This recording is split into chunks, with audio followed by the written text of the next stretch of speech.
Last কিছুদিন ধরে আপনারা দেখছেন যে একজন বোর্ড ডিরেক্টর উনি যেভাবে প্লেয়ারদেরকে নিয়ে মন্তব্য করছেন, একজন দায়িত্বরত বোর্ড ডিরেক্টর কখনোই এইভাবে প্লেয়ারদের নিয়ে কথা বলতে পারেন না। আমরা ইমিডিয়েট উনার রিজাইন চাচ্ছি। উনি যদি কালকে ফার্স্ট বিপিএল এর ফার্স্ট ম্যাচের আগে যদি রিজাইন না করেন, তাহলে আমরা সব ধরনের ক্রিকেট বন্ধ ঘোষণা করছি। 12 বছর ক্রিকেট ক্যারিয়ারের মধ্যে আন্তর্জাতিক কোনো সেঞ্চুরি নাই, কোনো আন্তর্জাতিক ট্রফি নাই। এ নিজেই তো খারাপ একটা খেলোয়াড়, লগে লগে অন্যান্য যে ক্রিকেটার হল আছে তারার ক্যারিয়ারটাও নষ্ট করে। এরকম একটা কথা কইছে মোহাম্মদ মিতুনে যে আগামীকালকে ক্রিকেট বয়কট, আর অন্যান্য যে প্লেয়ারগুলো আছে তারাও যাতে ক্রিকেট বয়কট করে। ভাই তোর ক্যারিয়ার তো খারাপ, অন্যান্য ক্রিকেটার হল তোর ক্যারিয়ারটাও তুই খারাপ করবে। এটা তো কোনোভাবেই মানা যায় না যে বাংলাদেশ ক্রিকেট প্লেয়ার হল তারা ক্রিকেট ম্যাচ বয়কট করব।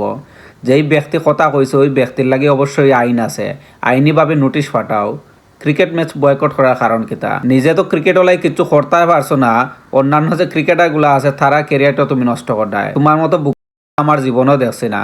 আসলে তুমি ব্যক্তিগতভাবে এই কথাগুলা কইরাই না, তোমার অন্য একজন আসলে এই কথাগুলা খোয়াইয়া লোয়ার, তো অন্য একজন খেয়ে এটা সকলেই জানে কইতে গেলে।